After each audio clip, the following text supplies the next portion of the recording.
Good day, my Telos podcast friends. It's a pleasure to see you today. We've got a rad show for you today. We have Zeptagram. We've got Christina and Johan coming on the show, the CEO and CTO of Zeptagram, which is a music platform. They're looking at how they can open up a closed market for music rights and give power back to music creators all over the globe. This is huge because I've done a lot of interviews with music platforms on blockchain. This one so far is the most promising. The UX is great. They're building on top of existing music infrastructure. This is one that you don't want to miss some of the cool little nuggets in here. As always, this is sponsored by Hybrid.Games. Our sound engineer, Scott, always doing awesome stuff. Also, Crown, we are giving away Crown tokens. Leave a comment in the YouTube comments here. Leave me your address, and we'll bring you into the Crown.Club community, which has been a pleasure to be a part of. So without further ado, let's rip into the podcast. We've got Christina and Johan from Zeptagram. You're here because you know something. What you know you can't explain. The Telos Podcast.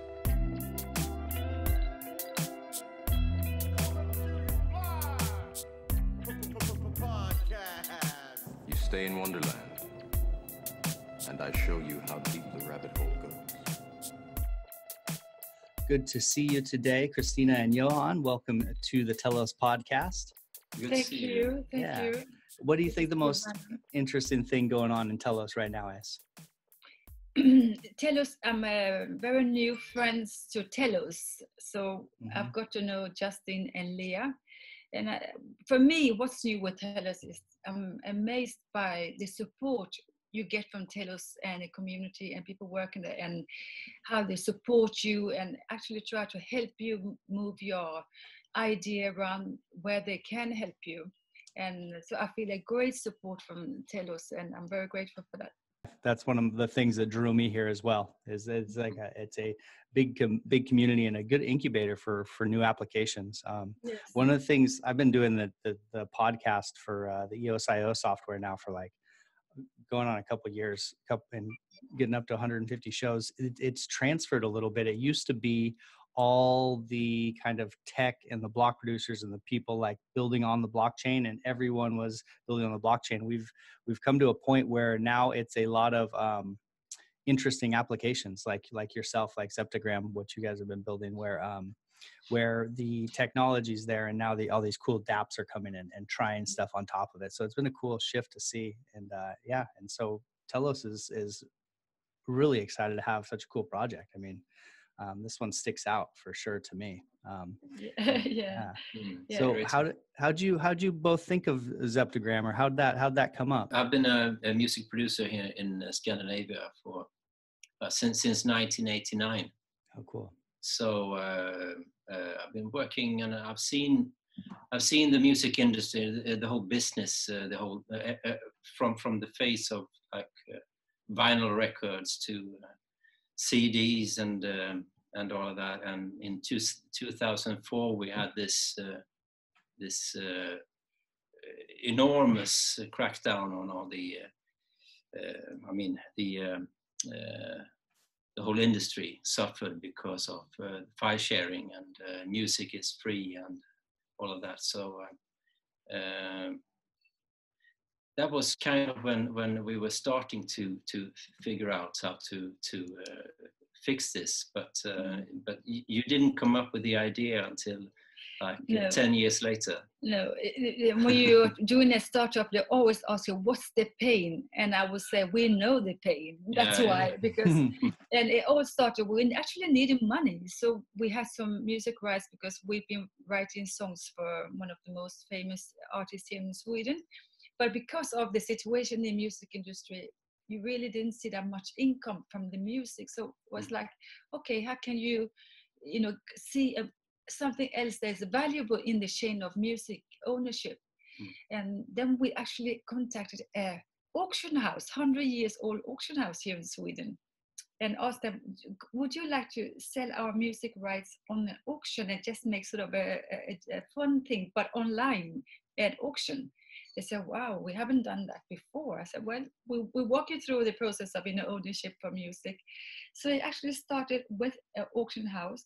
to go to blockchain. Wow, that's a really cool story. Yeah, and that's like that's a real like analog, a real beta for you guys there. That's a really cool story. So how'd that go? What ended up happening with auctioning, and did that work out?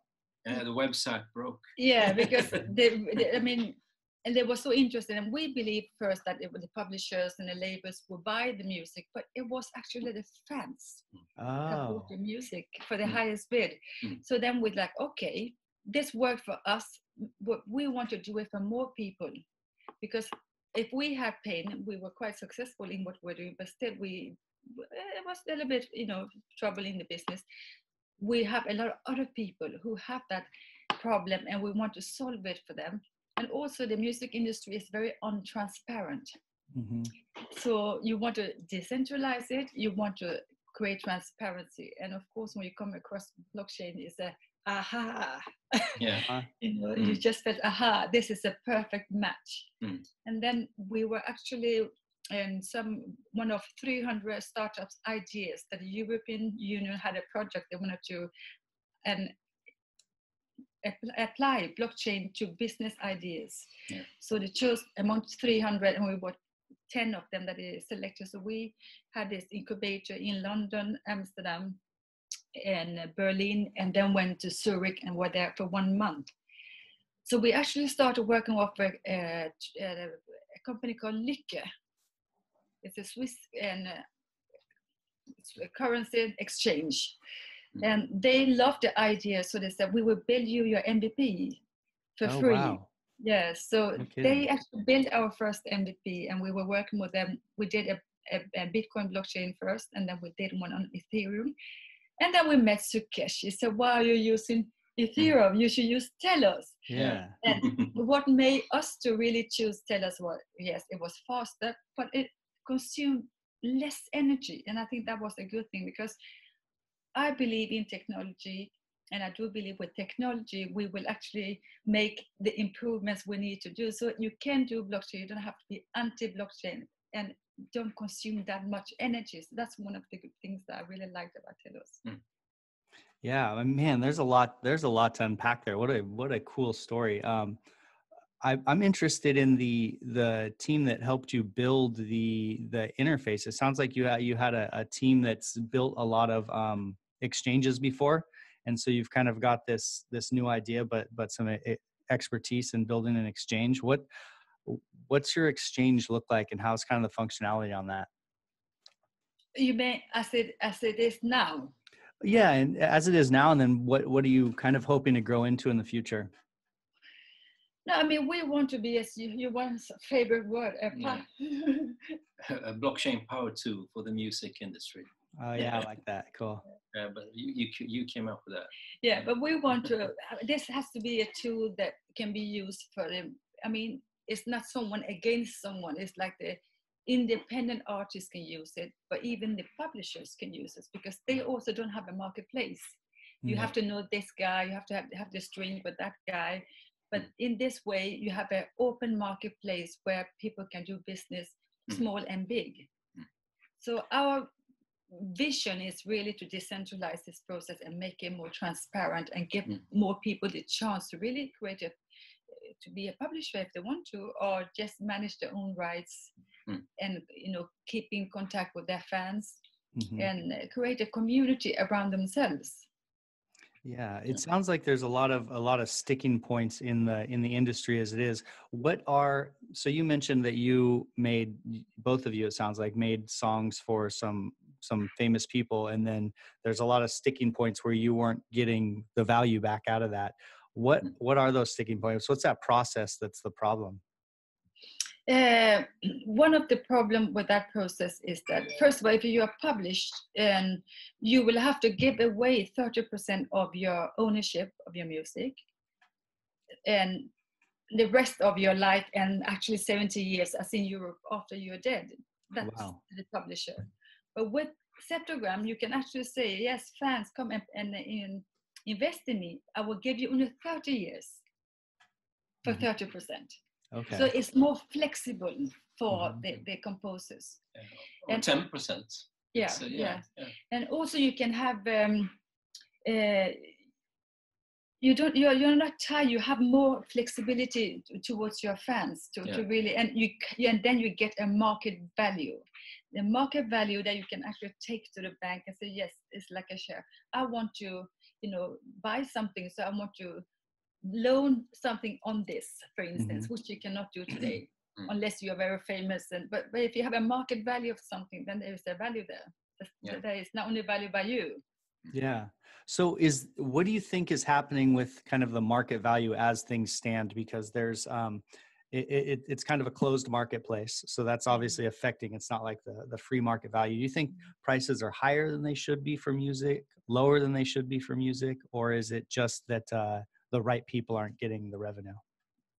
I think the famous guys get a very high price, and the middle guy get a very low price. Oh, so yeah, I makes think sense. by doing this, you will actually even it up a little bit. Yeah. This is what I believe. I can be wrong, but this is what I believe.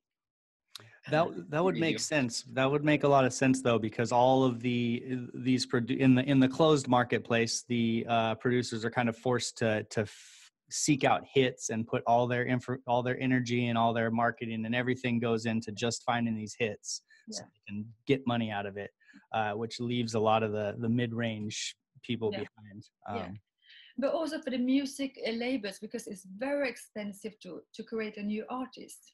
The first investment is very risky. So in that sense, if a fan would be able to take that risk, they would do it based on risk, but based on that they like this person. So in a way, it's a half the risk because they're investing in something they really like themselves. So, and that would make it easier for the labels to actually pick artists that have come or a little bit fairness as the startups. You have your seed funding, but you have it with your fans. But yeah, I mean, that's a really good point, because for a fan, there's the risk of of monetary loss, but they're not necessarily, that's not their main concern. I mean, a lot of it is just they want to be a fan, they want to support, and they're getting other value besides monetary value. They're getting social credibility. They're getting something they can share with their friends. They're getting that chance at saying, I was there for, I was one of Metallica's first investors type, so there's a lot of, the risk model there is a lot different for a fan because they're getting so much out of it outside of the money. So that's really, wow, that's really cool.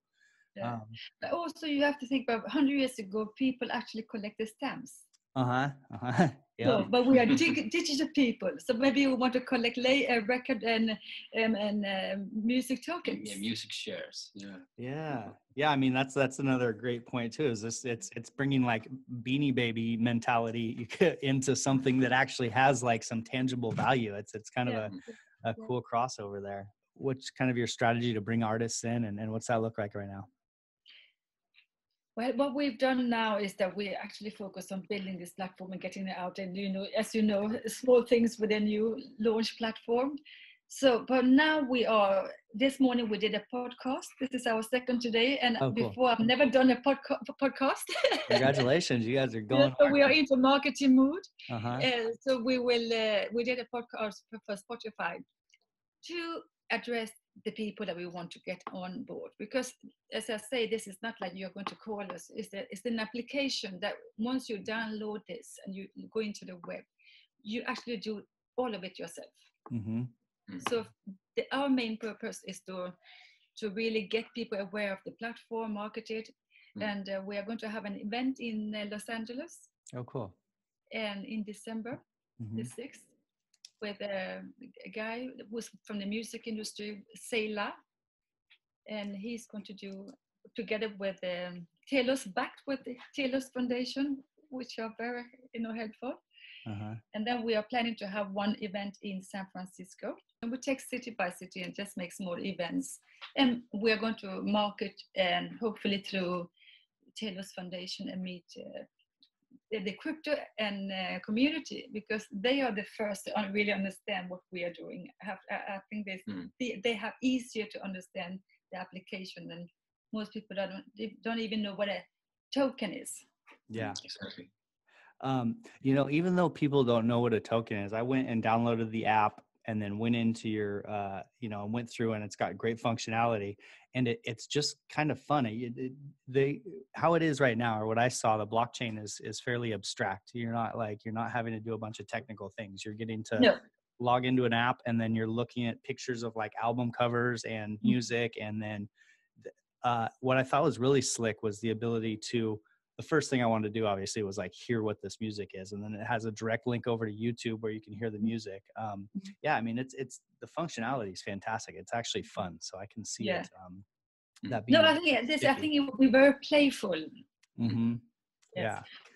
But the onboarding process, we are working on that to make that even faster.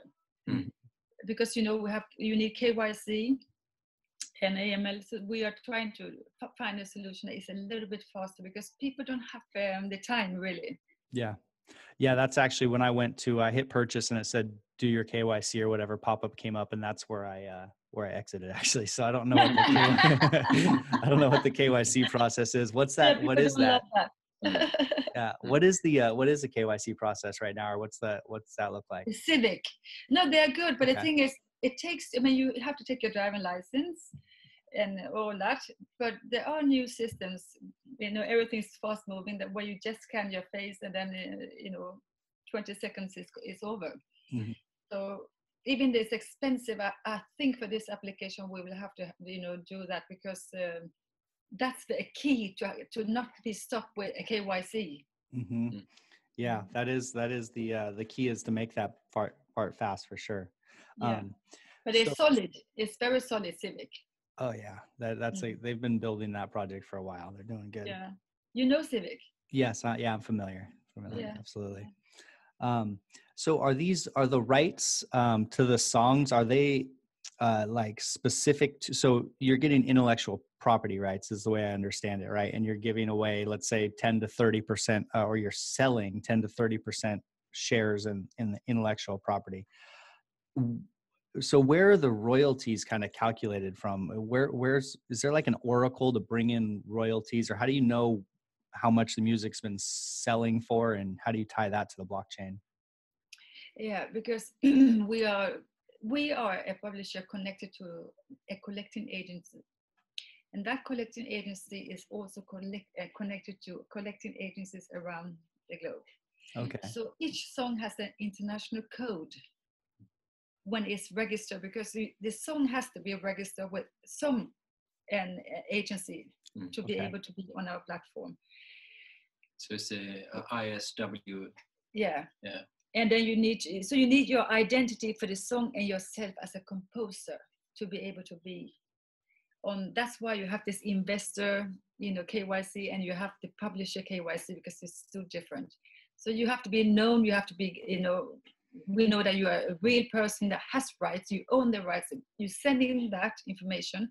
We check it towards a database that really you own those rights, and then you are approved to put it on the platform.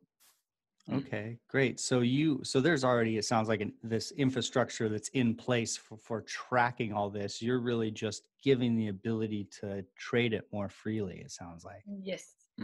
Yes. And once someone does, let's say I bought a percentage of this song, then that's recorded back into the greater infrastructure somehow, or what's that look like if I were to purchase rights to a song, how are those recorded back the other direction? I don't really get you. Well, if I go onto the blockchain and I buy 1% of this song, now I own 1% of this song according to the blockchain. Yeah. But how do I own 1% of the song, I guess, legally, or according to the rest of the music infrastructure? Yeah, because when you sign up your song on the platform, you actually sign a management agreement where you put that 1% on Zeptagram that we managed, as long as so until someone else, you bought that 1% and say, no, I want to be off Zeptagram, then we'll say, okay, Brandon, let's go to our collecting agency and put your name there as well. Okay.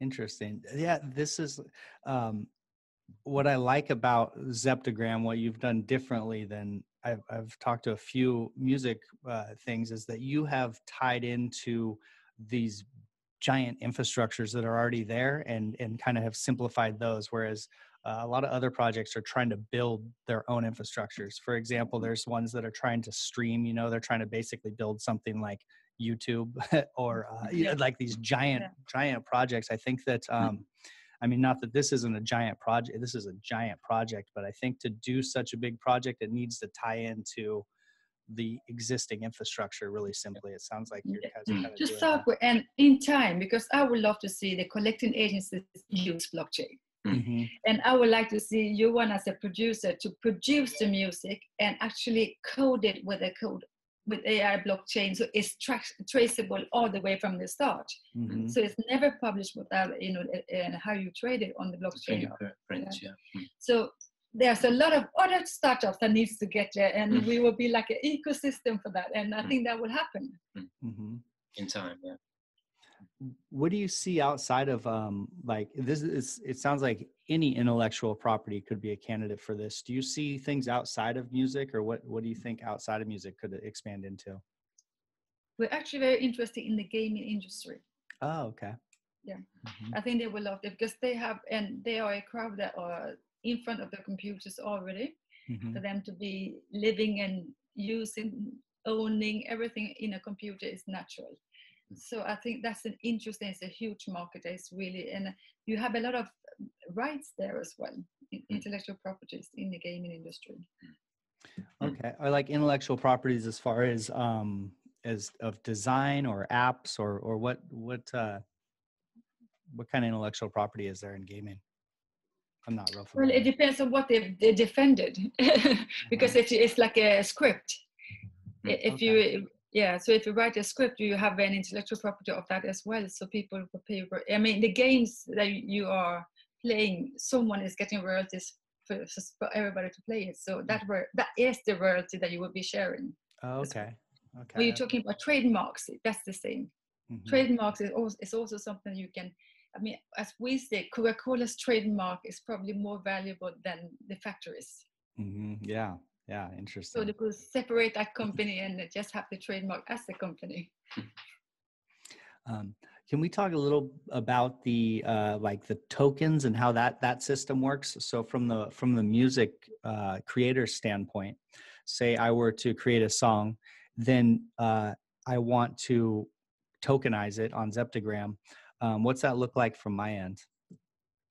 So you tell us how much you want to list on the platform.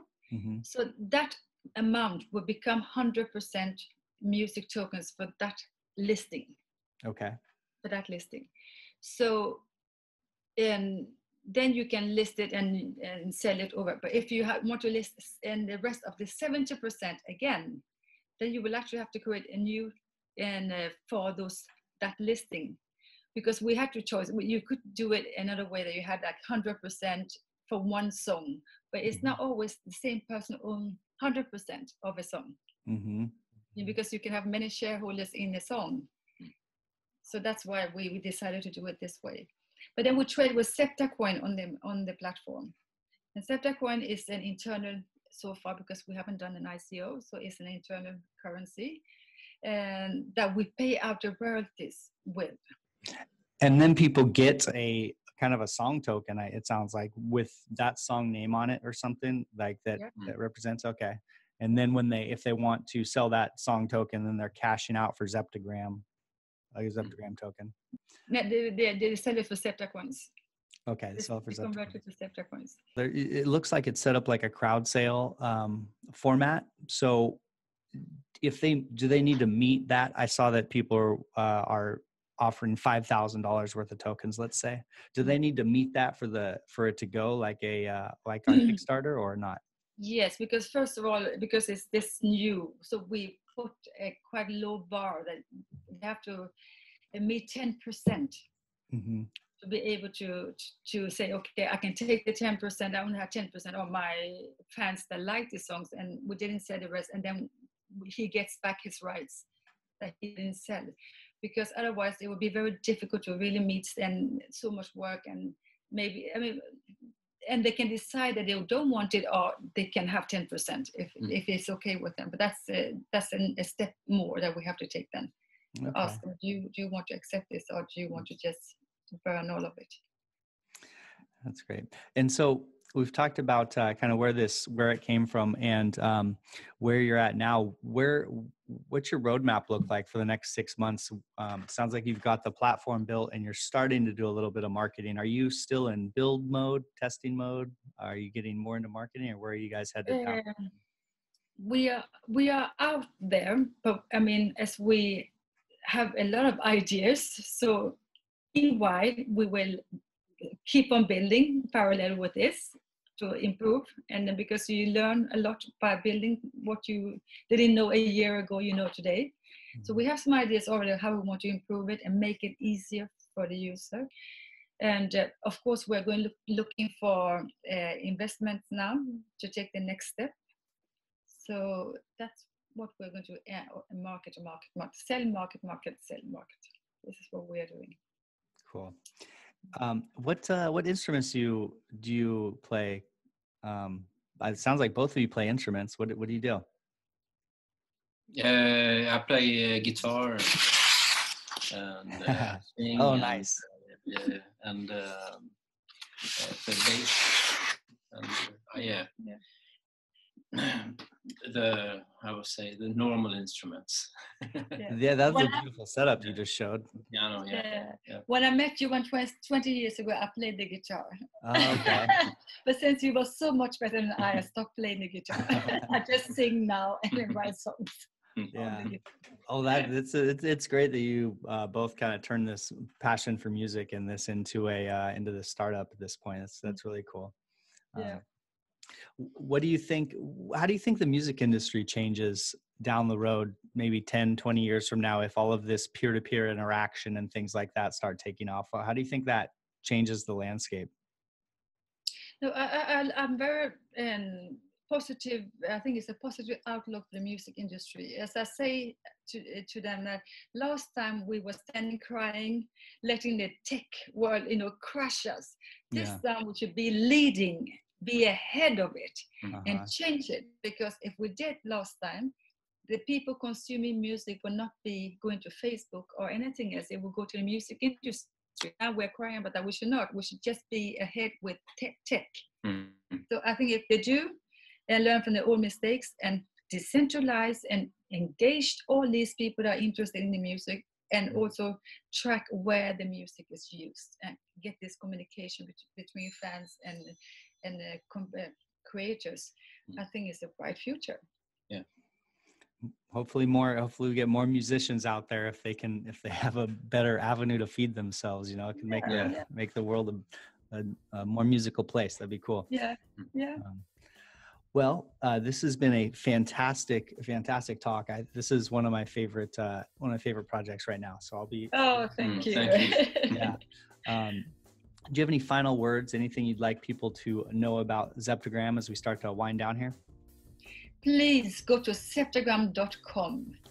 Download the app from App Store, Google Play, and you have a web page. If you are an artist and want to upload songs, it's only done from the web page, and you have a guide how to onboard and try it out. Yeah, absolutely. Well, I did that today, and it's actually very fun. So I would suggest actually going and doing this. I know a lot of times people hear stuff and don't take action, but this is one to go check out because it's fun to play with. So. Thank you so much for coming on the show, Christina, Johan. It was a pleasure to meet both of you. And my Telos podcast friends, until next time, cheers. Cheers. Thank you very much, Brandon. The money is not the prime asset in life. Time is. Clap along if you feel like happy.